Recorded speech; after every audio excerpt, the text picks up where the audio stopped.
CAA ને લઈ કેન્દ્રીય ગૃહમંત્રી અમિત શાહે કહ્યું કે આ દેશના લઘુમતીઓને સીએએથી ડરવાની જરૂર નથી, તેમાં કોઈની નાગરિકતા છીનવી લેવાની જોગવાઈ નથી.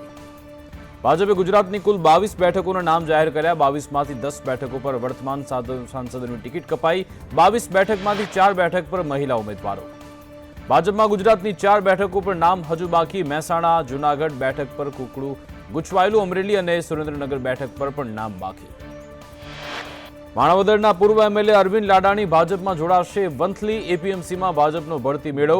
ભાજપ પ્રમુખ સી.આર. પાટીલ ખેસ પહેરાવી સ્વાગત કરશે. સુરેન્દ્રનગર લોકસભા બેઠકના ઉમેદવારને લઈ ઉત્સુકતા. કોંગ્રેસમાંથી નૌશાદ સોલંકીને મળી શકે ટિકિટ. નૌશાદ સોલંકીએ ચૂંટણી લડવાના સંકેત આપ્યા. મોરબીમાં ટ્રાન્સપોર્ટના ગોડાઉનમાંથી ઝડપાઈ નશીલી સિરપ. 10,000 બોટલ નશીલી સિરપનો જથ્થો જપ્ત થયો.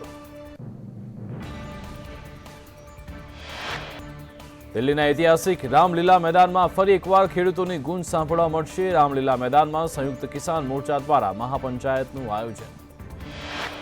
જમ્મુ કાશ્મીરના પૂંછમાં ભારે હિમવર્ષા. પીર પંજાલ વિસ્તારમાં મુગલ રોડ પર હિમવર્ષાને લઈ રસ્તાઓ બ્લોક. પહાડો સફેદ ચાદરથી ઢંકાયા.